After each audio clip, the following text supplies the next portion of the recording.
Hey, welcome to 10 Questions About Film, a podcast where I ask filmmaker friends 10 questions about film and their filmmaking process in an attempt to understand this crazy industry we find ourselves in. In this first episode, I talked to producer-director David Wilkinson. David has been in the industry for nearly 55 years as a producer, director, writer, actor, and distributor. It's very likely that you've seen many a film that David has had a hand in. He was the first independent producer to work for the BBC. His first production, To the Lighthouse, was nominated for a BAFTA award. He won a Best Actor Theatre Award starring in Peter Shaffer's Equus. With his distribution company Guerrilla Films, he has championed many British and Irish filmmakers, distributing over 100 films internationally. So more recently, he has returned to directing several documentaries, most notably Getting Away with Murders, Postcards from the 48%, and The First Film. He is currently putting the finishing touches to The Marbles, a documentary exploring the politics behind the Elgin Marbles, as well as shooting his latest documentary, 1 in 2, charting his fight with bowel cancer. I originally spoke to David at the BFI in London right before COVID. Just first of all, thanks, David, for coming down to the BFI today. So tell me about yourself. What's your background? What have you done? Obviously, this is for the benefit of whoever's listening to this, who's new to the industry and is looking for advice and a way in. I started in 1979, I would suppose. I used to have a paper round, and the milkman I used to meet on that paper round suggested I did modelling because he'd bought shares in a model agency in Bradford. And it's the only time in my life I have ever been motivated by money. And my morning paper round got me 12 shillings a week. It's 6 days a week I did it. And on Fridays, the papers were incredibly heavy because the Telegraph had a supplement. 12 shillings a week is about 60p now. Obviously, it meant more then. But I went and did modelling jobs for Kay's Catalogue and Grattan's, and I got 3 guineas, which was £3 and 3 shillings, for what was just a few hours' work. While doing that modelling, I told my English teacher, and she got me working backstage at the local amateur operatic and dramatic society. And I started to play small parts. And somewhere along the way, I got the idea that you might be able to earn a living doing this. And so I went into Leeds and I got myself an acting agent because Yorkshire Television was starting up, and Yorkshire Television, which has now been gobbled up by ITV, was one of the big 5 companies, and they made a lot of drama. And this woman took me on. I had to pay money to be on this catalogue she did, and my parents couldn't afford it. But she had space anyway and put me on. From that, she sent it down to a management in London who were looking for someone to play the Winslow boy. And I was chosen out of 2,000 boys. I was given elocution lessons because I had a thick Yorkshire accent. And at the age of 14, I became a professional actor. The thing about in the industry, if you start, particularly when you're young, everybody tells you you can't make a living out of acting. It's really difficult. It looks glamorous. And my very first job, Kenneth More, who was the star, I played it out of town in Liverpool. And then when we came into London, I was got rid of. And I always thought it was because Kenneth More thought I was a really bad actor. And that had a very profound effect on me. And it wasn't until my father died, which was 29 years later, that I found out through correspondence with the management at the time, it was because Kenneth More thought that I was still a working class oik. Right. And it was all down to sort of class snobbery. And if I'd known that at the time, that would have driven me, that anger I would have had about that. I thought it was because he thought I was a bad actor. And I would later play on the tour with Richard Todd. He'd starred in big Disney films, playing Rob Roy for them, and Robin Hood he played. And he played a lead in a Hitchcock film opposite Marlene Dietrich, and done lots more and been nominated for an Oscar. And he never had a problem with it. But always at the back of my mind was that. And people say that you should always try and get another job. I was very fortunate at the age of 20 that I found myself in a very, very successful play called Equus, which I won an award for. And the management I was working for said, right, we want you to do 4 more plays for us. And I negotiated at the age of 20. And that's why I thought I had a flair to actually produce 2 of them from my own ideas. And they agreed to that. And that's when I started getting the idea about producing. So this second job I'd always looked for, the actors had always said, try and find this other string to your bow. I chose producing. What they really meant was do something that can bring an income in. And little did I realize that I would, over the course of 20 years, earn less money, far less money as a producer than I ever earned as an actor. And I was doing very well as an actor. I did just over 40 theatre, television and film productions. I played the lead in Ian McEwan's first project, Writing for the Screen, which was for the BBC, directed by Mike Newell, who would go on and do Four Weddings and a Funeral and Harry Potter. And for the first 19 years as a producer, I earned £150,000, just less. My accountant said, now that's £150,000 over all that time. So that averages out at £7,500 a year, which when I started, I was only paying myself, if I could get it, £5,000 a year. It was only when I moved into distribution that I started to earn decent money. Although I didn't particularly like doing it, it gave me an insight which has been invaluable now for a filmmaker, because obviously I've returned to filmmaking. Yes. And I have a huge advantage that I can actually say to investors, I can guarantee that this will come out in the cinema. It'll get a release, yeah. And that's a big problem for a lot of filmmakers. Yes. Are you interested in doing drama, or is it just really documentary? No, there's two reasons why I have decided not to do drama. If somebody says, will I help them and be an executive producer, and they're not starting from scratch, then yes, I probably will do it. But the main reason is I learned this on the first film, which was a film that proves the world's very first film was made in Leeds in Yorkshire. And I was the director, the producer, the co-writer, the presenter, and the distributor. For the first time in my life, I made a film and I've been involved in over 100 films one way or another, mainly as a distributor, but I produced an awful lot. With drama, you have to have 100% of the money in the bank before you start film. Yeah. It would be monumentally stupid to start doing without it. But anyway, the investors all come together at the same time. And what I found with documentary is you don't. You just pick up a camera and you start filming. So on the first film, we started filming without any money. I was putting a bit of money in myself.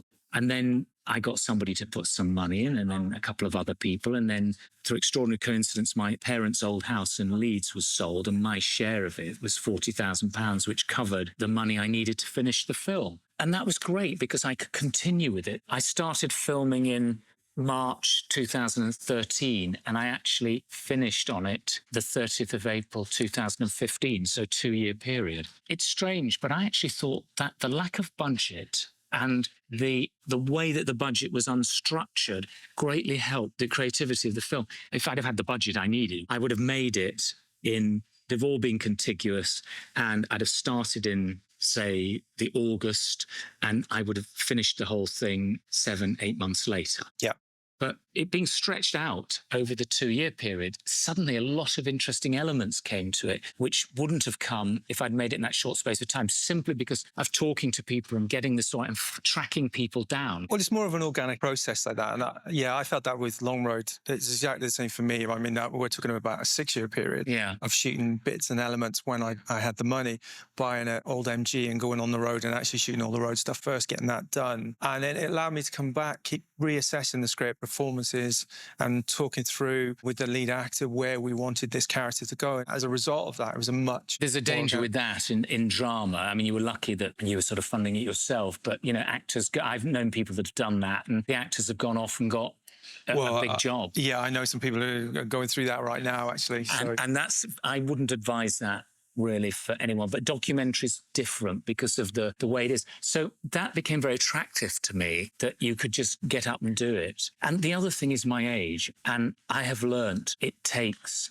3, 4, 5, 6, 7, sometimes 10 years to get a drama off the ground. Yeah. I don't want to devote endlessly going to different, for phone calls, waiting for people to get back to you, going to Cannes year after year after year with the same project. I just don't want to waste my time like that anymore. Yeah. The theory, and it's one I've not sort of proved to myself really, but all you have to do is get some money and you can go off making it. But I found that in many ways with documentary, it's as hard to raise £100,000 or £200,000 for a documentary that it is to raise 10 million. In fact, in some ways, getting 10 million I know where to go for 10 million. I know the city institutions. I know the people involved. I know people who raise money for a living, and they'll charge between 5 and 20%, and they're very effective. And they would go and raise me 10 million like that. I know somebody very good like that, because he would earn, he'd take 10%, so he'd get £1 million for doing it. So you just hand that over to somebody like him. But when you're looking for 100 or 200,000 pounds, he's not even going to entertain that with me. So, you do it yourself.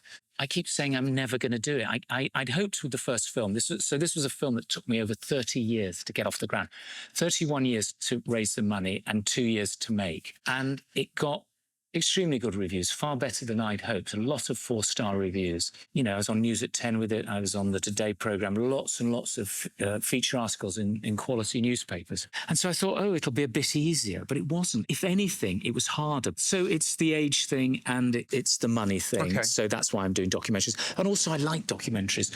I have no talent to direct actors, and I'm a director by sheer necessity. I think it's a valuable lesson really to learn, though. See, if you have a passion project that you understand fully, maybe it is best to follow through on that as opposed to trying necessarily to farm it out to a job in directing. I don't know. It's a difficult one because I've come to the conclusion that a good percentage of directors are average, of which I would describe myself as one, having directed. John Schlesinger, who's the director I knew very well. My wife works with him 5 times. This was one of Britain's most successful directors, and he was doing Cold Comfort Farm at Twickenham Studios with Kate Beckinsale, Joanna Lumley, Stephen Fry, Ian McKellen, Dame Eileen Atkins, this incredible Rufus Sewell, brilliant cast. And they were doing a scene with Miriam Margolyes, and they were getting the lighting right. He started talking to me in something you don't, unless the director talks to you, because I was on the set because of my wife. And I said, John, tell me, I said, is there any real secret to directing? And he said, 50% of directing is choosing the right people to do whatever it is they do, and then listening to them if they've got any suggestions. If they're good, you use them, and if they're not, you don't, but you always listen. And he said, it's the mistake so many directors don't do. They feel insecure about it. He said, what happens is, and he mentioned something, I can't remember what it was now, and in one of his films, I think it was Marathon Man, and the DOP had come up with it, and he got the credit for it because it was a fantastic idea, not the DOP. So it's about listening and working with other people. And because I come from the theatre, that esprit de corps, I've always been into that. And that's the most important thing. The hardest thing for me on the first film was nobody could tell me what to do. And that's why I did want a lot of feedback, because as a producer, I work with a director and I work with the financiers, and everybody has a say, or you work with a distributor. But I was everything on this. And I made a decision creatively, which was a very bad decision for me as a producer, and one of them as me as a distributor. But for David Wilkinson, the director, it was the best possible thing to do. If you do small budgets, you're going to have the same problem because you're not likely to have anybody who's going to disagree. Do you think that harmed the film then? What it was is that documentaries should really be about 90 to 100 minutes at the most, but 96 minutes is an ideal time. Now, when I cut the film, I got it to 92. But just before we were finishing the edit, something very, very important to the story happened, and I had to include it. All my co-producers said don't, because it slightly weakens your case for leads. And I said, but I've got to, because I've said I was making a film, warts and all, and I'm not going to bury this piece of information because it doesn't fit with the story I want to tell. I have to include it. And that led me to adding 14 more minutes to the film. What story element was that? Have you seen the film? I have, yeah. Well, it's right towards the very end, and I say, I'm just about to lock down this film, and 2 days before we were finished, this came up. From a distribution point of view, I should have edited it down. From a producing point of view, for the finances, I should have edited it down. So yes, it's harmed it commercially. However, I was the financier, had most to lose because I got no tax break. My other 3, I did it under an SEIS. So I took the view, given that they were cushioned, that I would go with it creatively. I had sales in the UK that were for more money than the one I accepted, but I had to cut it down to 90 minutes and I refused. I thought, well, if I cut it to 90 minutes and it gets bad reviews, I always say, if only I'd put it out at the longer length. And certainly I'll never make a film as personal as this one again. But if I'd put it out at the longer length and it got bad reviews, I could only blame myself. And so I wrestled with this for several months, and I took lots of people's, because I finished locking the picture in November, but I didn't lock it fully. So I kept it open till April, so I could have changed it at any point. And it was a real kind of which way would I go? And I won out creatively. It would have made more money if I'd gone the other route. So David Wilkinson, the producer, really hated David Wilkinson, the director, for that decision. The next time I had it, Louis Le Prince, who's the man that made the world's first film, and there was only two organizations in the world that ever acknowledged him. One was the Science Museum in the 30s, and the other was the Society of Motion Picture Television Engineers, who set up the formats that all films are shot on. And they acknowledged him in 1930. They made him a sort of honorary patron. I don't suppose it'd be honorary because he's a posthumous patron. By the most extraordinary coincidence, somebody from them came to see the film when I showed it in New York. And he said, next month is our centenary. This is really, really important for us. 100 years of going. This is the perfect film to show. Louis Le Prince, a lot of our members don't know about him, but the really older members who know he's a hero. And we want you to do it. And I wanted to do it. And 20th Century Fox, William Mayer, Warner's, United Artists, all of them, Paramount, Netflix, HBO, Amazon, everybody you could want. Grauman's Chinese Theatre. In the audience was going to be Doug Trumbull, who did the special effects. Yeah. And he appears in the first film, but just by name and photograph, and James Cameron.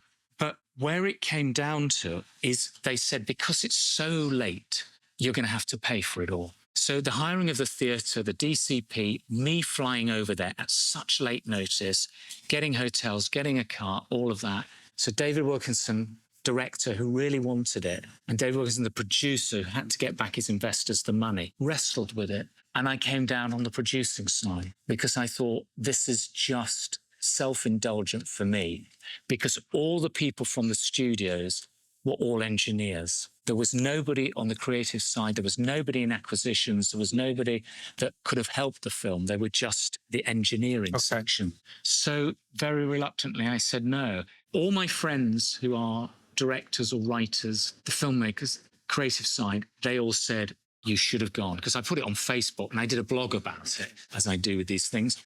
But every producer and every financier said, Dave, you made the right decision. Well, I mean, I think that's something that certainly new directors kind of forget, don't they, actually, is that responsibility to your producer, which in turn has a responsibility to the investors to actually get that money back. And that's a side of it we don't really like to talk about from a creative point of view. But actually, you know, that money's got to come from somewhere and you've got to be responsible. There was a survey produced about 25 years ago, and it went back over the 30 years preceding it. So it went back, I know it actually went back to the 50s, if I recall. And it took first-time British directors and how many had gone on to make another film. It was an incredible piece of work. It was published in Screen Finance.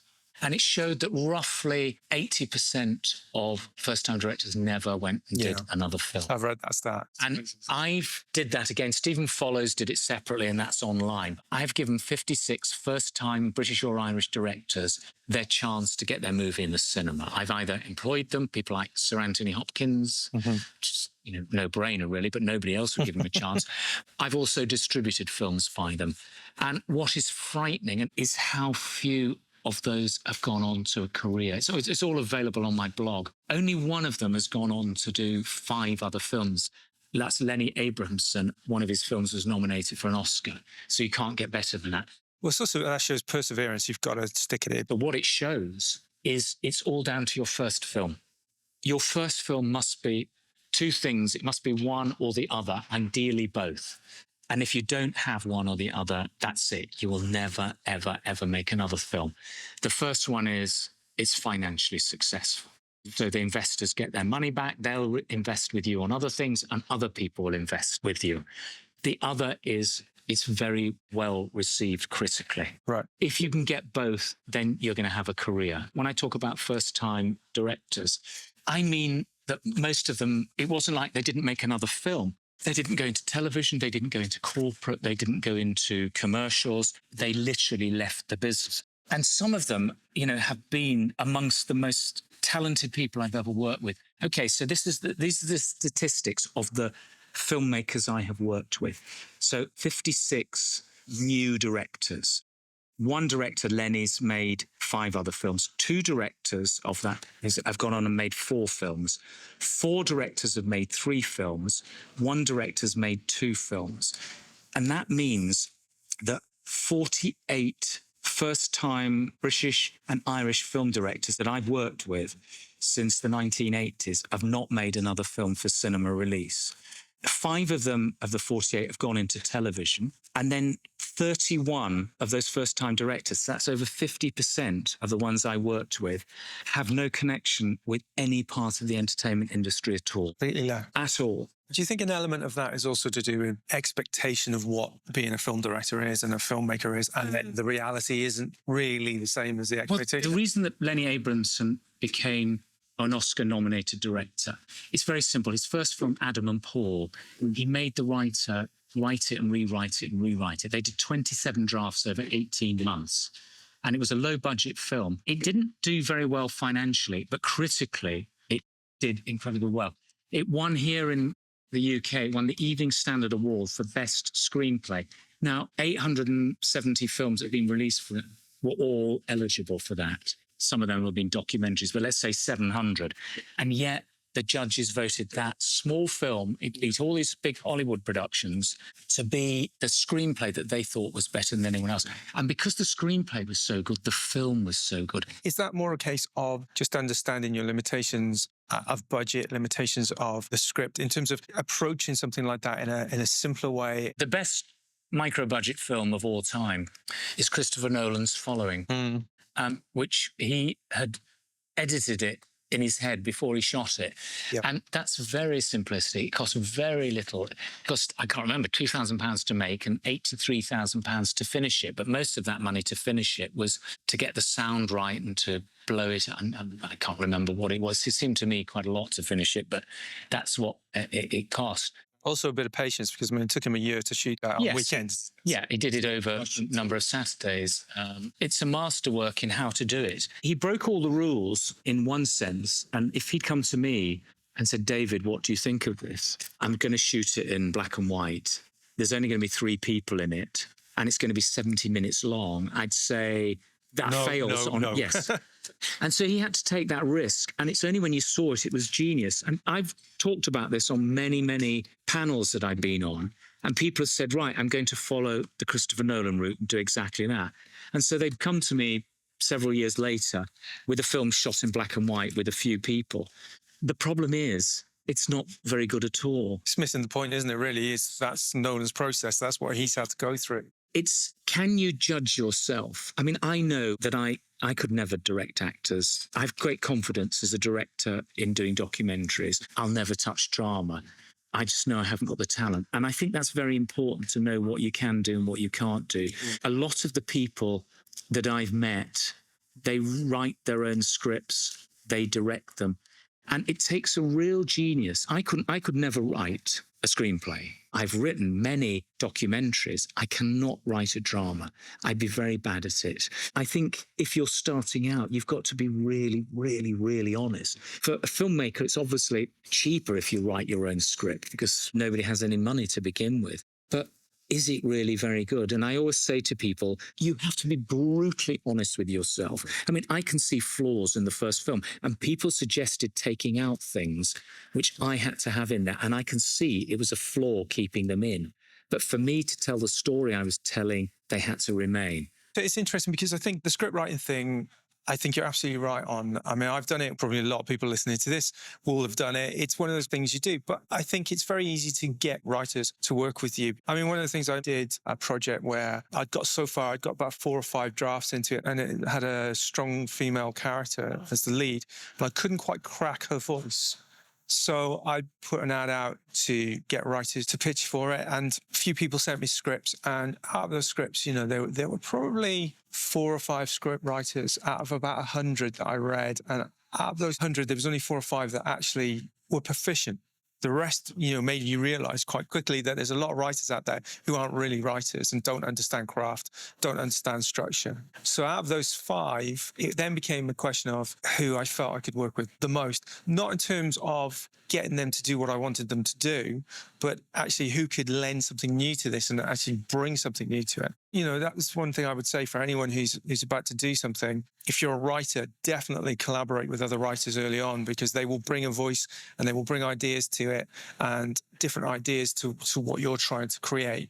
And that's something I'd wish I'd learned earlier, because I think I'd be further along than where I am if I had. I think it's understand your limitations and bringing in people to do the job that you can't do. And I think far often, because we're afraid of budget and lack of budget, we think, oh, well, I'll do it myself because I can't approach anybody else to do it. But actually, there's a lot of people out in the pool who want to do these things and will work with you. It's kind of working with people and listening to people who know. People get very cross when I tell them the truth. Dramas don't sell. Nobody in the film industry wants a drama. I've got one I distribute. It stars Anthony Hopkins, Jim Broadbent, Joanna Whalley, Stephen Fry, Simon Callow, by Mike Newell, famous director. That only cost £800,000 to make. 30 years on, it's still not recouped its money. And it's sold around the world. And even with those names, it sells, but it doesn't sell for very much because people don't want dramas. The public aren't interested in them. Even on Netflix, where they're free, people don't watch them. Dramas work well on television and usually episodic. Why set yourself up with something so incredibly difficult in the first place? You provide people with what they want. Okay, well, that was question 1. Oh, good God. Right, I'll be quick. No, it's brilliant. It's brilliant stuff. And you've talked a little bit about this, but the second question is what was the spark? When did you know that, this is how you were going to spend the rest of your life?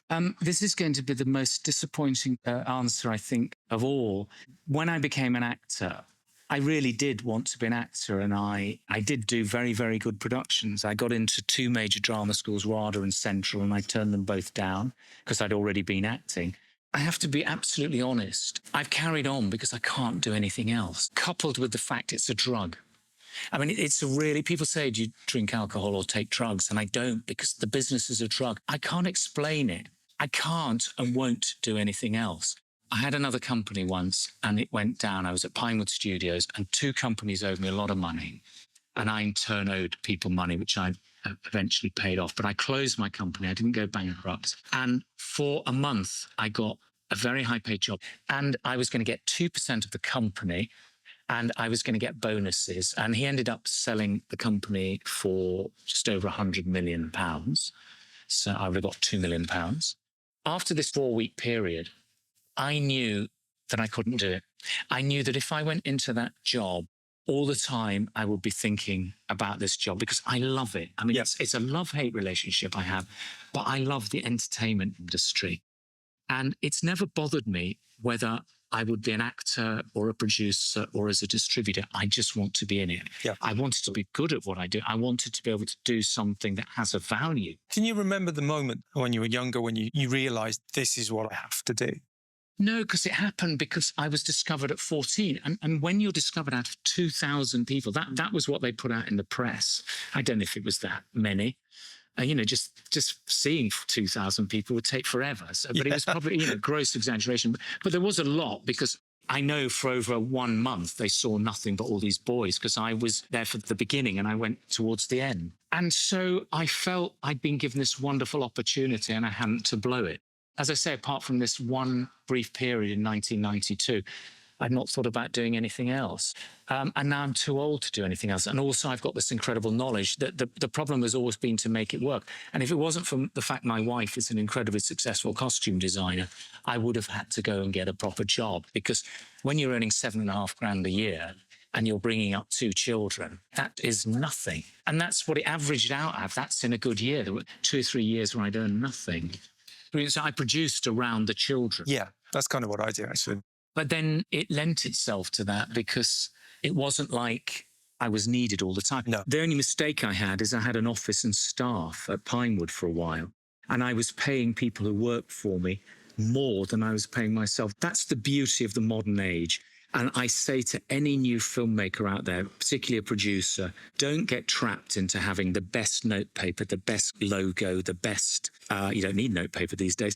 But I had part-time secretaries, 2 full-time assistants at one stage. One of them eventually worked with me as a partner for nothing, but the other one I was paying money. So I was paying the equivalent today of about 60, 70,000 a year. So when I was earning the money on these projects I was doing, it was just paying for the overhead. I was taking very little of that myself. I don't think anybody should fall into the trap of having an office at all. Here where we are at the BFI is one of the places I meet people. Another one now is Picture House Central or Curzon Soho. Exactly the same. And resist it for as long as you can, because that's when the problem starts, when you've got the overhead. Well, what I do find actually is that I get more work done. It's something in the process of going to the office, and it's like it's a 20-minute walk.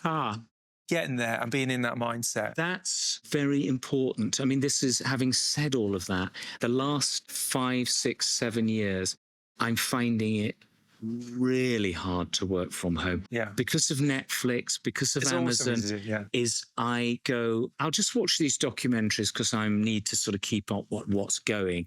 And then suddenly I find myself watching a drama. It's a real problem. I mean, I do know people who go to Picture House Central every morning. That discipline, that's brilliant.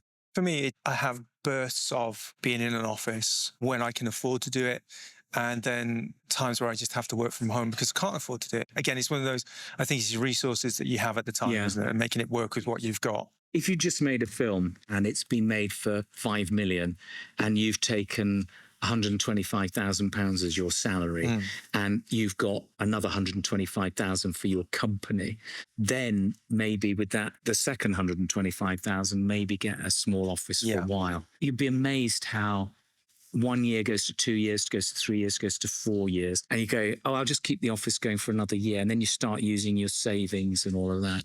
I mean, I think you're absolutely right in terms of it's not a necessity and it's not something you should be necessarily aiming to get your projects together, to get the work done. The film industry is contradictory. I mean, it really is, because I just know that if I had an office now, I would be far more productive as long as I didn't watch Netflix on my laptop.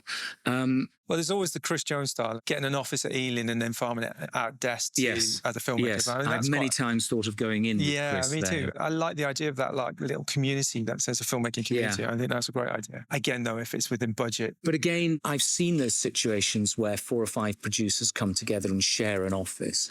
Inevitably, you're going to see the same people. And when one of them gets money for something that the others in the office have been rejected for, it causes so much friction and tension. I can see that. And I've never sort of known it really work. They come together for short spaces of time and then drift away. Question 3. Who's your biggest filmmaking hero or influence, would you say? And what is it about them that has kind of inspired you? To begin with, it's all actors. They're my heroes. My greatest heroes were 2 Yorkshiremen who are actors, James Mason from Huddersfield and Peter O'Toole, who was born in Leeds. I greatly admire Ronald Harwood, Sir Ronald Harwood is now, and I did a book with him about screenwriting. You know, there are people I've liked working with, like Mike Newell, I got a lot from, and I've met so many heroes, and I don't believe in them because Kenneth More was one of my heroes when I was a boy. And I was so excited about meeting him. Obviously, I didn't know until a long time, as I mentioned earlier, that he thought I was a working class oik. And I found that with a lot of actors, you expected them to be what they were on screen and not what they were in reality. And whenever you met them, it was a disappointment. And I spent my entire life avoiding meeting Sean Connery because I always liked Sean Connery. On 6 separate occasions, I've walked away from meeting him. One was at Pinewood, where somebody said, "Oh, Sean, you should meet David Wilkinson." And I went, "Oh, look, I'm really sorry, Naomi. I've got to rush. I'm fine." And I didn't have to rush. I didn't want to meet him. I have done that with so many people because I know that the reality, Peter O'Toole, his daughter is a very good friend of mine. And many times I've had an opportunity, but one time we were at Luton Airport, both going to Galway, and he tipped his hat to me because I was wearing a hat. Lovely. He said, "Hello, sir." And I went, "Hello, sir," and then avoided speaking to him. And then he smiled to me a few times in Galway. He's obviously dead now, and I feel bad about that, but I'm also pleased I didn't meet him because I would have met the man.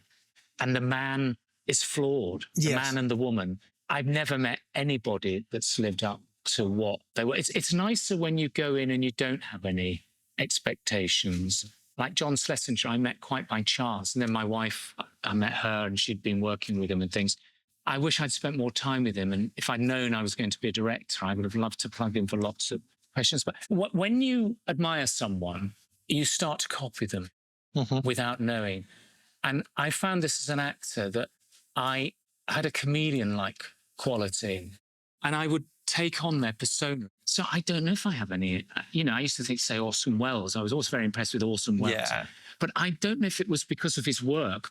When I was a young actor who wanted to be a producer, I couldn't believe that this man was only 25 when he made a film, which I still watch. I watch it every year. It's just incredible. And I think it's extraordinary. It's beautiful. But it's also, as time goes on, it's very hammy in places. Yeah. He's very hammy. The makeup and some of the effects don't work at all. But I think he always was quite hammy, but in the way that he was a larger than life character. Yeah, exactly. Whenever you see those interviews of him in the later years with the big cigar and, online the other day, I posted this thing about, it was like a 10-minute video of different directors giving advice. They end with a Japanese commercial that Orson Welles was in. And he just says, I've got no advice.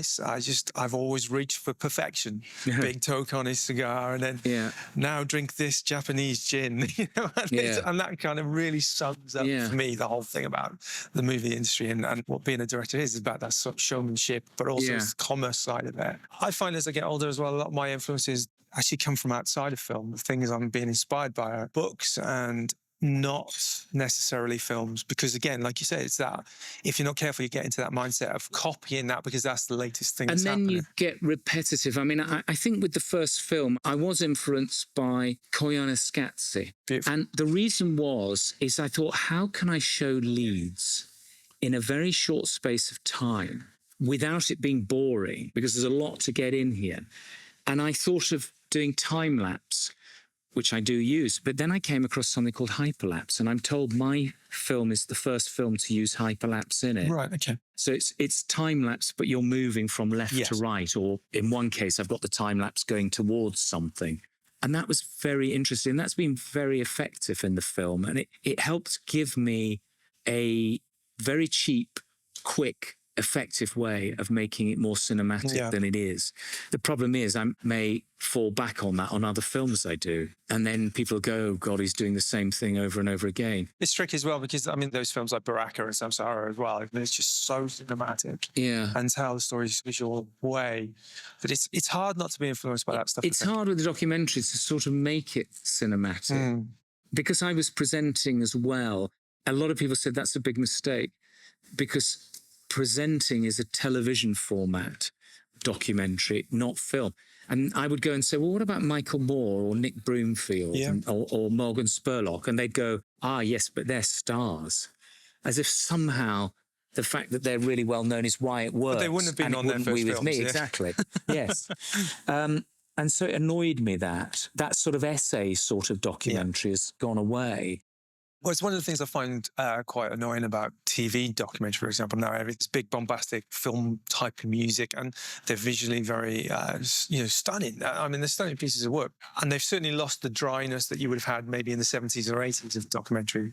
Something like Planet Earth, I think it's an incredible piece of work. But there's almost this competition with it trying to be like drama, retaining that documentary. I find the content gets lost sometimes. Well, that's it. You see, to me, it's all about content. If people are worrying about this, I've lost them. Yeah. They're bored with the content of the film. I'm telling a story. It's about getting from A to B to C. Too many people get wrapped up in that. I see that a lot with the films I distribute, that some of them are stunning to look at, visually very pleasing, but the content's just not there. And at the end of the day, the public don't give a fuck on how it's shot, what it's shot on, or anything. No, that's true. If it's dreary, it's dreary. So then it becomes about the emotional beats then, doesn't it, really, in terms of where that story is connecting with the audience? Yes. Ultimately, film is a story. For me, that's what a director's job ultimately is making sure those emotional beats connect with the audience in the way that they should. All the rest of it is peripheral to that. When I was making it, people would say to me, what do you think happened to Louis Le Prince? For those of you listening who don't know this story, the reason that you don't know, most people don't know about Louis Le Prince, is that, so he made the world's first film and he was going to showcase it in New York in November 1890, but on the 16th of September 1890, he boarded the Dijon to Paris train and he disappeared off the face of the earth and his body was never found.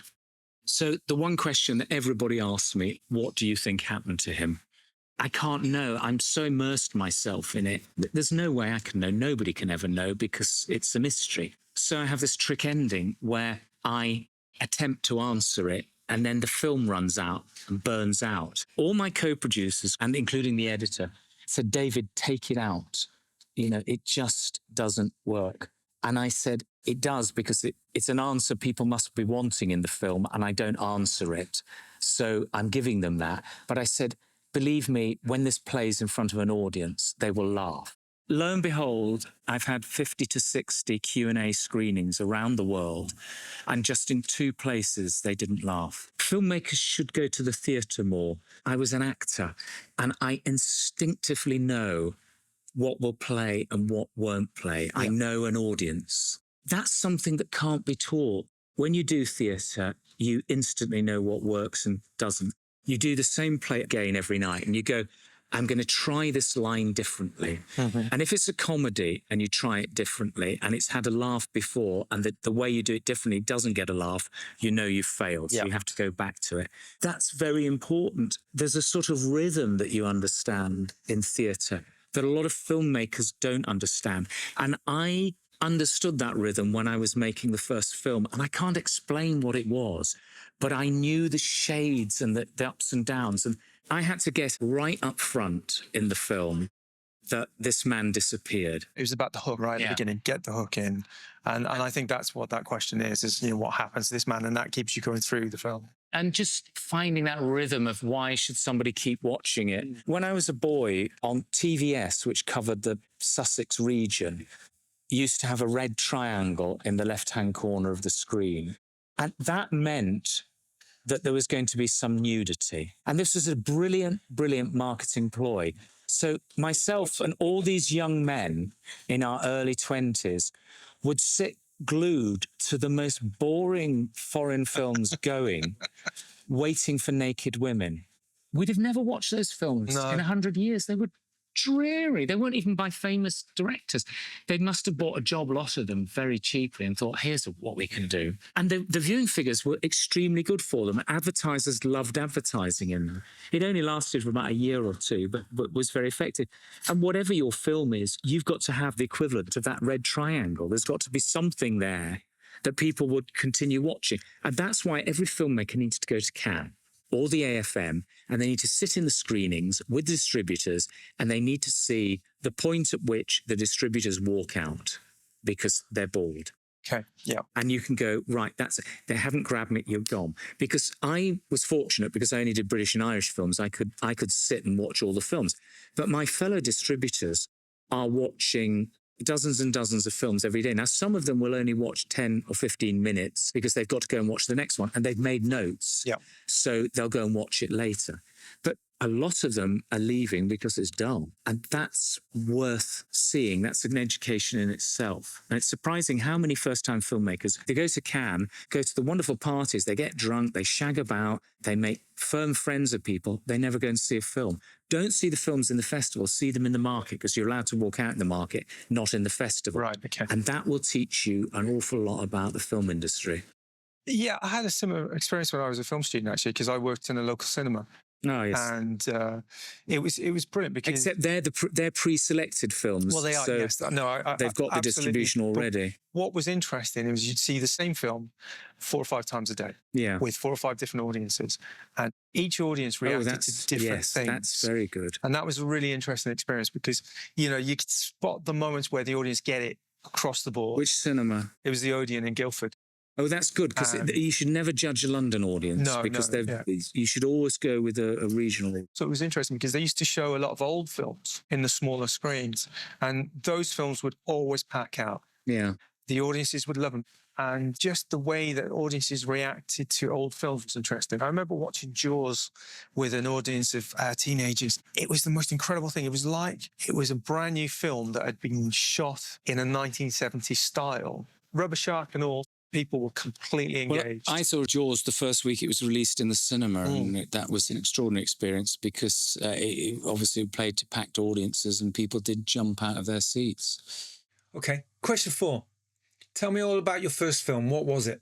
The very first film I got off the ground was a film of Virginia Woolf's To the Lighthouse.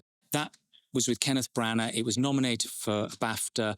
When everybody was rushing to deal with Channel 4, I just went to the BBC. It was the sort of, no one else was doing it. And the BBC really liked the script. And quite by chance, they agreed to do it. And they said, if you can raise this money. And I went and got the money from the Prudential Assurance and the Post Office Pension Fund.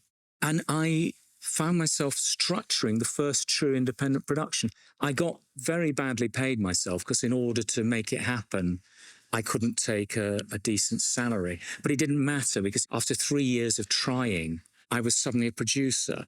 But I thought it was a stepping stone. And then I did another film with the BBC and they held me to doing a small sum of money. And then I did a third one. And this is the trouble. When you set a precedent, you not only do it for other people and they say, oh, well, you worked for very little on that one, you've got to do it the next time. But you also do it with yourself. And I've all my life undervalued my own worth. And I've gone on and won lots of awards and I've done some very interesting productions. But it's a psychological thing. I've never been able to negotiate. But isn't that the way for a lot of filmmakers these days? Absolutely. The two things I would change, I would never have stopped acting. Yeah. I was going to play the part in To the Lighthouse. And when the BBC found out, they said, oh, David, you're just doing it to further your acting career. And I said, no, I'm serious about being a producer. And so I didn't do it. And we cast an unknown actor I'd never heard of since called Kenneth Branagh. Whatever happened to him. I know. And they threw a really good opportunity away there. And it's this problem that we always have is whenever budgets have to be cut back, you say this is what the budget is. And I suppose the reality is one should go in with a greatly inflated budget. But it's always my salary became the thing that went. And after 9 years, I just couldn't make any money. I was in debt. Is that just purely because you wanted to drive these projects through regardless of... Yes. Yeah. Question 5. What is your worst filmmaking experience and how has that defined you as going forward as a filmmaker? That's a very good question. It wasn't the worst filmmaking experience as such, but it turned out to be my most unsuccessful, not unsuccessful, my worst reviewed film. Financially, it was actually quite successful. And I did a film of Charles Dickens's England. And I'd had a great success with something called James Herrick's Yorkshire, which everybody said would be a flop, and made its money back and made a big profit. And I did both the producing and the distribution. I found somebody with some money, 2 people, and I told them I wanted to do Charles Dickens' England. I was originally going to make it with Chris Jones directing, me producing it, a well-known presenter. I got Derek Jacobi in the end, a sound man and an assistant. But what happened is I got a very successful film financier. And we had location managers, which I didn't need. We had assistant cameramen I didn't need. We had somebody to drive Derek around. I didn't need that. We had somebody to drive the crew around. We didn't need that. The DOP we had was far too experienced, and he insisted on having 2 hours every lunchtime and big meals. And so the budget just went up and up and up. I got Julian Richards to direct it because he was the only director that the financier would agree on. Julian and I were both film people. I had done 3 documentaries by this stage. 2 of them were very much scripted, and I scripted both of them. And the other one just came out of a vast amount of film footage. We both treated it as a drama. And this was our huge mistake. So when we made the film, and again, my investor, I shouldn't have made it for that sort of budget. Anyway, it was an absolute disaster. I should not have put it in the cinema. The critics took it apart. Mark Kermode, last time I saw him, he was sat where you are, and I'm sat here. And we still talk about it. He did a podcast or something, it's on YouTube, and saying the only reason Charles Dickens' England is not in the worst top 10 films of this year is there were actually 10 worse ones. And everybody took it apart. And it was really unhappy for me because I took it personally. Julian, it must have really hurt him. The irony is, in the first year, it returned a net of 155,000. Now, if I'd made it for the original budget of 125,000, it would have been in No profit. profit. The really, really, really bad reviews worked against us selling it abroad. So how did it recoup? Because I'm in control. Right. So it recouped. I was making it for a market I understood. So I went to this market who are 60 plus. They're into Dickens. Mm-hmm. They're all members of the Dickens Fellowship, the Dickens Society, and the Dickens this and the Dickens that. And I said, I'm doing a documentary.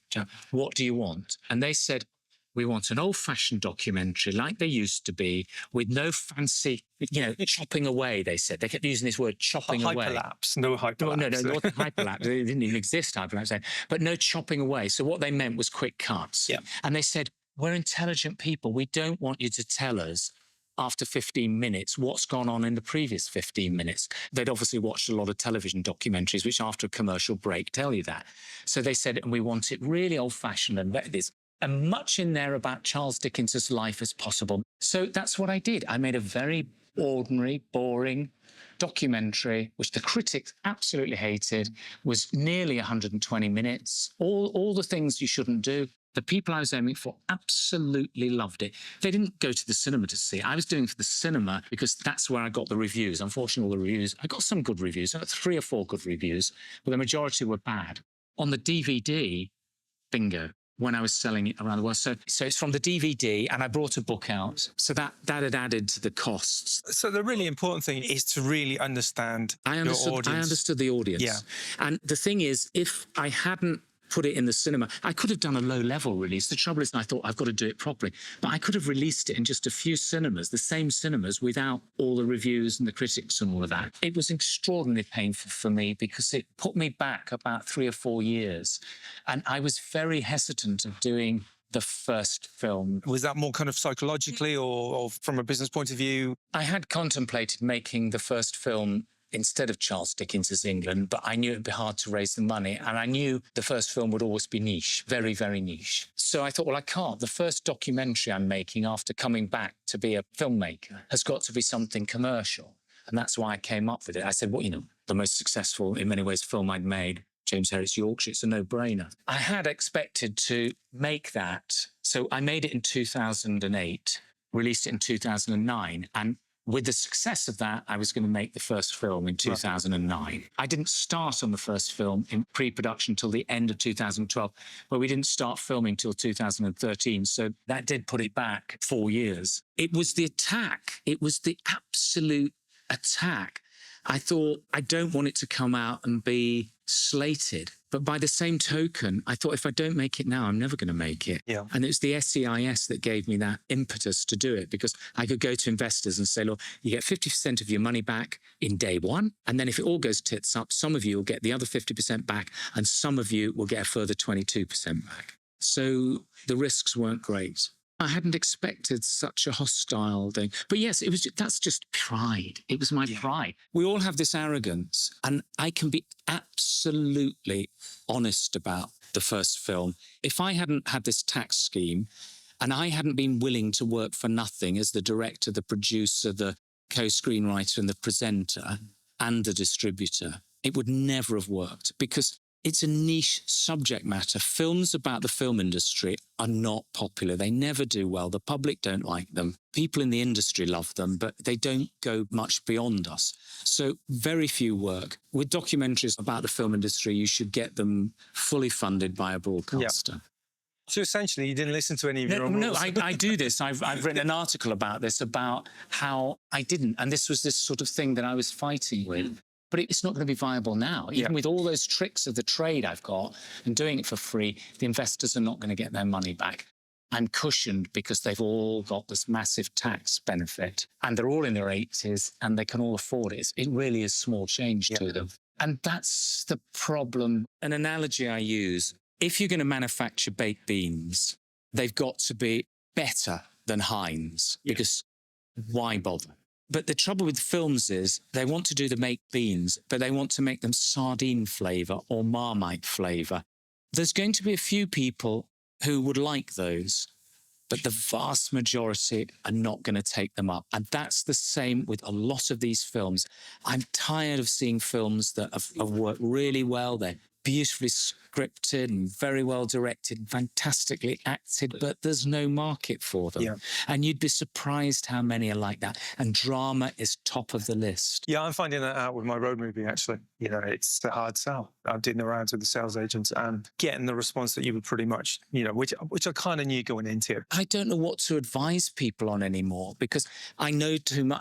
The other thing, yes, I suppose you asked me why I don't do drama, and I came up with two reasons. My age and the fact of documentary is easier. But there is a third one, which I keep forgetting, and it's a real problem I have.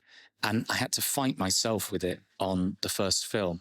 And that is I know too much. I can look at a project now and I can come up with lots of reasons why it won't work. It's very hard for me to come up with reasons of why it will, which means the risk-taking is out of it. A lot of my earlier films, I didn't know enough, and I naively went ahead with them. And to some extent, documentaries, I don't know as much as I do about drama. It's a funny old business. But whatever it is, you have to be absolutely passionate about it. The one thing that I got in most of the reviews of the first film was my passion comes out. There's other films I've been asked to do. I've walked away after a short period of time because I just don't have the passion for them. Okay, we'll move on. Conversely then, if that was the worst filmmaking experience, what was your best filmmaking experience? And how has that helped you move forward as a filmmaker? The first film. Right. What the first film has done, it's like I've gone from heroin that I was on, the drug that's kept me in this business, to marijuana, which I can cope with. What it's done is it gave me an absolute love of the industry again, of the business, of why I do it. It's fantastic so late in my career to do the most enjoyable film I've ever done. Before that, the most enjoyable film was a documentary I did called London Underground, which was the first documentary I ever made. So that tells me something about, documentaries. It wasn't going to be. It was a sort of nightmare because I suddenly had a director walk out on me. And then I didn't have the money and money fell out and I didn't have enough to finish it. So there were all those tensions of it all. But there was some time in the middle of it all, I thought, it was when we went to America, just Don and I went. I had a sound person in Memphis and a sound person in New York. And when we did Joesta House and then Philadelphia and then Fire Island, Don we used a radio mic. And so it was very, very, very guerrilla. And we just drove around. Neither of us had driven across America. I'd only been to New York and California. And it was just so much fun. And I said to Don, this is fantastic. I want to be a filmmaker when I grow up. The irony then, I was 58. But isn't that the wonderful thing about it is that you can? I loved the fact that if I'd have had that when I'd started producing, I would have thought it would have all been like that. And everything I'd have done, which was a disappointment or it didn't work out and things, I'd have probably, I don't know. I mean, I would have gone back to acting. I wouldn't have left the business. But this has given me, I've got other things I now want to direct. There's a few things have fallen by the wayside I wanted to direct because I just don't have the passion for them. I thought I did, or they're too difficult. And that's why I've got to be in my documentaries, because I need to have that whole, not just direct them and produce them, but actually be in them as well, because then I can get that total absorption. I want to be part of it. How did you get your first film sold or distributed? Was it through a company or did you self-distribute? Now, I know this is a bit of a tricky question because obviously you run a... No, the very first film, I wasn't a distributor, and it led me to being a distributor. So I raised... To the Lighthouse, so it's a television film. I raised the money from the BBC and Prudential and Post Office Pension Fund. And I found a loophole, and I was responsible for the first BBC production ever. Obviously, it was a co-production, being sold by an ITV company. I'd actually got the sale myself. I got an original sale myself from a woman called Joan Wilson, who's long dead now, but she set up Masterpiece Theatre for the Americans. And she pre-bought it, although we didn't go through with it. And when TVS came in, I said, I've already got this deal. And they cut me into the deal. So I earned money out of the distribution. I earned more money from the distribution side than I got as a fee for making it. And that's how I started to get involved. I also inherited the UK distribution rights. So I then sold it for video, ironically, to the BBC. Nice. And then I sold it to a cable company here. And is that what kind of set you on that path of distribution? Yeah. I started, people then, well, first of all, it was because I was always getting low fees, it was the same with the next film I made. The BBC said, well, David, you've got a low fee on that. You've got to take a low fee on this. Yeah. And my investors said, you've got to take a low fee. So I cut a deal with another ITV company I brought in. And I said, I'll bring you in to distribute this, but I want a piece of a man. And then the third film and then so on. And then Eric Romer's company, he and Barbet Schroeder had a company. Yep. And Charlie Chaplin's daughter, who I worked with on something called Le Cirque Imaginaire. And again, I'd sold that to Channel 4. We'd made that independently. And they were very impressed on the deal because there was an impasse between the filmmaker and Channel 4. And he was in the room. And I came up with this concept which satisfied both of them. And it's just one of those things that just came. So it worked. It made it happen. So she then was having lunch with Eric Romer. He'd made all these films. He had this back catalogue. And she said, there's this genius guy that sells things. And I hated being told to be a salesman. I thought it was the worst thing all. I was a creative person. To me, salesmen were awful. I had a very skewed view of salesmen, typical sort of arty-farty, arrogant kind of filmmaker, really. So I went over to see them. And I had this strange meeting with Eric Romer. So I'm talking to the woman who runs this film company. And to the left of me is a screen. What I didn't know until half an hour into the conversation, a very long conversation, is that behind the screen was sat Eric Romer. And I knew this because he was looking at me in the mirror. And I only became aware of it because she was looking over there and she was always getting some signs. So it's really strange. Anyway. It's like Bond sort of villain like. He was very suspicious of distributors. He didn't like distributors at all. He didn't trust them. So he's one of France's greatest film directors. But whatever it was, he still didn't meet me face to face. It was like that. He approved of me. So I didn't want them, but I was given 35 films or something from France, the back catalogue. They said, we want you to sell one of them. And if you do this, you can sell the rest. Well, I didn't want them. But I thought, and this was a £2.5 million film equivalent of big costume drama. So I went to the BBC and I said, BBC, do you want this? And they went, yeah, but we can't pay very much. And I went, great. This will get me off the hook because I don't want these films. I'm a filmmaker. So I said, I got this deal. The BBC want it. And the French went, we'll love it. We'll take it. Because the French films are so heavily subsidised, they hardly get anything on the BBC. So that's it. They said, right, you've got all the other films. And I went, but I don't want, I couldn't say I don't want. I then licensed them to someone to video. And then I licensed some of them to the BFI. And then I started to sell to television. My company collapsed in this time. I think I said I didn't go bust, but I closed it all down. But the money I got from selling this dribs and drabs contributed to my $7,500 a year. It was never huge money, but that trickled in. So suddenly I was a distributor. And then with James Harris York, I became a distributor because nobody else wanted to distribute that. They didn't understand the market, and I understood it. If any filmmaker wants to succeed, they really have to understand distribution in some way. Distribution and, more importantly, sales. People get very wrapped up about the UK side and they forget about overseas. Overseas will bring far more money than the UK will bring in. But in terms of getting an overseas deal, international deal, what kind of elements do you need in place in terms of, would you need a star name involved? I can't really answer that because I don't do it. Star names always help, but you're not going to get a star name. What is a star name? The amount of people that have come with, well-known telly stars, that's a real problem. And you have to talk to a sales agent about who is a star. But I have a belief that there's probably only 20 actual film stars in the UK. And that's it. And you're never going to get them. You're in a position that you've spent maybe 2-3 years making, and you've got no stars. It's a drama. How do you approach trying to distribute that?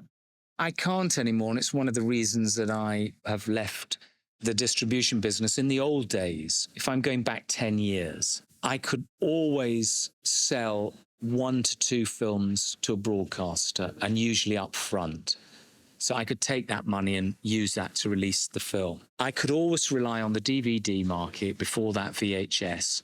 And as the years have gone by, that's gone. And online doesn't bring that sort of money. Televisions are not buying anymore. I just don't know what you do. What you really need is a very good aggregator, not a distributor, not a sales agent, but an aggregator who can sell it to Netflix or Amazon Prime for a decent money around the world. The trouble with the aggregators is they're going in 4 times a year to see Netflix with 300 films. You know, they're just turning the pages and go, oh, that looks interesting. They're basing it on the sleeve. And then they'll run it through a sort of widget they have as to whether people will take it. And those sort of platforms were buying low budget British films with no names in a few years ago. I don't think they're buying them anymore. Well, they're becoming gatekeepers, really, aren't they, again? Yeah. Okay, we're up to number 8. What does it mean to be a filmmaker to you? How would you describe what you do and how it makes you feel and what you get from it? Being a filmmaker, to me, is constantly apologizing or being deferential all the time. You know, when you're doing it, it's wonderful. There's nothing better than doing it. And I loved being in this bubble of making the first film, where this sort of fantasy where I didn't know what it would be like. After the initial problems, I'd said, where I was very worried and nervous and things, once I'd got into the stride and was loving it, that was fantastic. That I like. Somebody asked me the other day, he said, what do you do? And there was a long pause. And I used to say to people, I'm a film distributor. And people are not really that interested in film distributors, a little bit of conversation. But I said, I'm a filmmaker, reluctantly, because it then goes into all those questions about who you've worked with. And because you haven't worked with Brad Pitt and Angelina Jolie, there's always a disappointment there. And people view you and they think you're very wealthy. I don't know. I'm very proud of doing it and I love it. For the first time, I call myself a filmmaker since I've been a director. When I was a producer, I'd say I'm a producer and people would say, what do you produce? Sort of parts for automobiles or food, or what sort of producer are you? And I'd say a film producer. So I've only called myself a filmmaker since 2015. Because I am a filmmaker, I'm a director, I'm a producer, I'm a writer. People can see it now. I can actually prove it. I never called myself that before. Is it that you feel now that you've earned that? I've earned it. Right.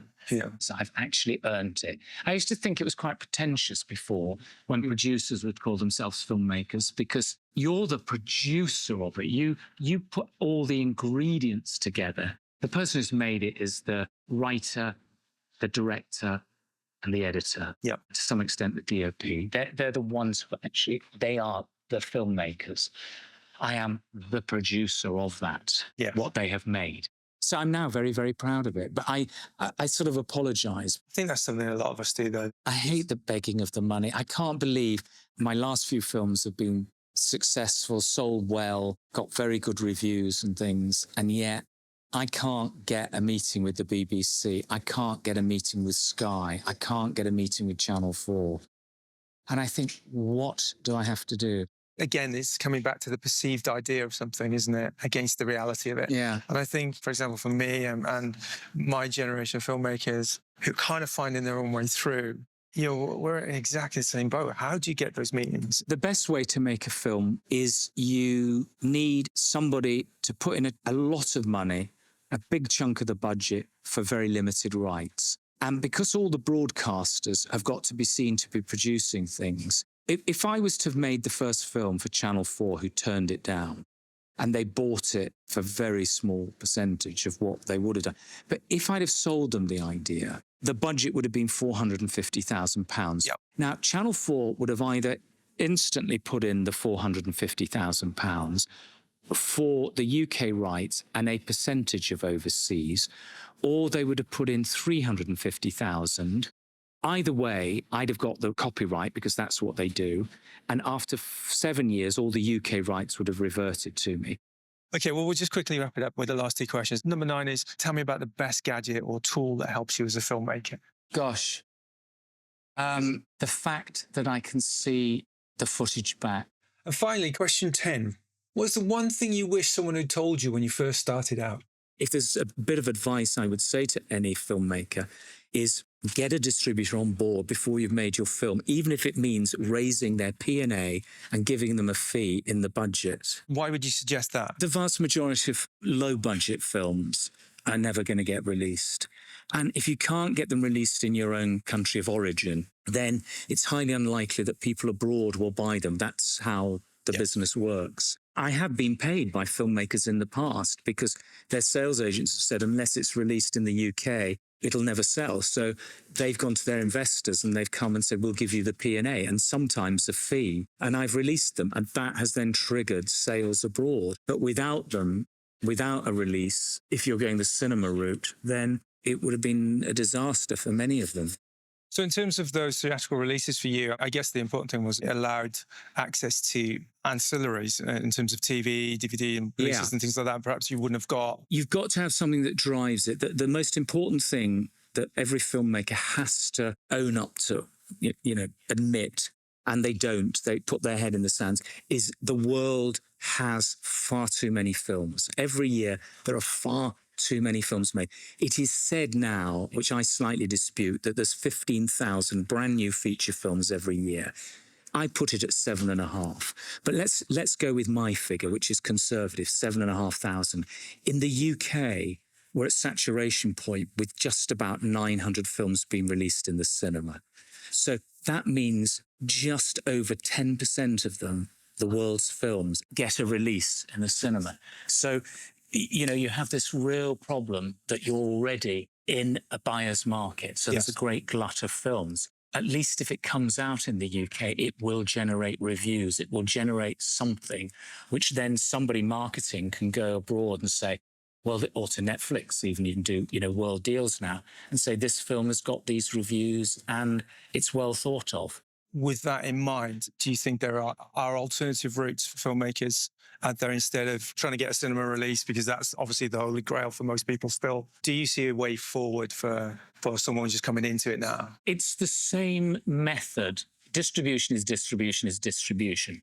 Everybody thought the internet would be the answer to a lot of films not getting seen out there. Now, if Amazon or Netflix or one of the others buy it for the world, it is the answer. But they're actually rejecting the majority of films that come to them simply because there are too many.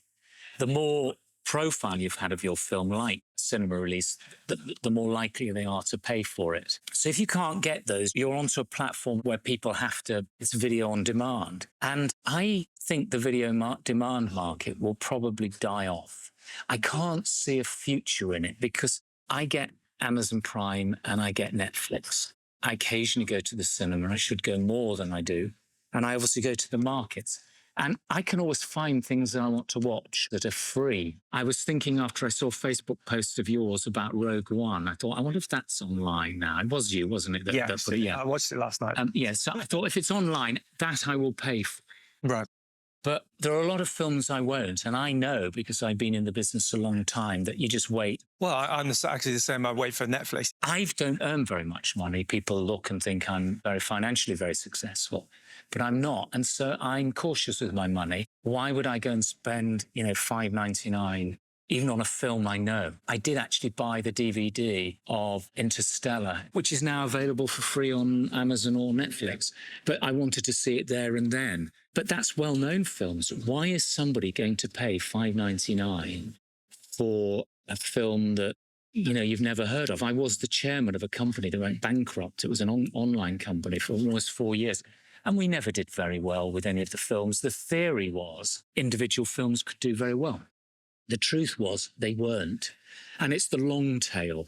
And no matter what these platforms tell you, it's bollocks. I don't know many people that have had very much money back from an individual film across a broad spectrum of online platforms, unless it's a well-known film and it's had a reasonable release in the cinema. Well, I can agree with that. I was saying about my first film, I released it through Create Space, which is part of Amazon, and then got a non-exclusive deal with a distributor in America. And, they're pushing the film and it's doing, it's out and about and people are watching it. But in terms of making money back, never going to retire on that.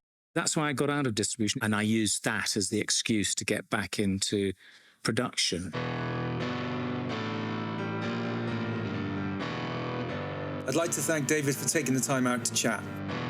You can find out more about David and his films at www.guerrilla-films.com. That's www.guerrilla-films.com. If you'd like to help in the fight against bowel cancer, you can also donate to www.bowelcanceruk.org.uk and spread the word on the socials. They're an amazing charity. This has been a Workshop Presents production. Music by the ever-great Christopher Nettleton. If you like this episode, I'd love you to check out some of the others when they're available. Thanks for listening. See you next time.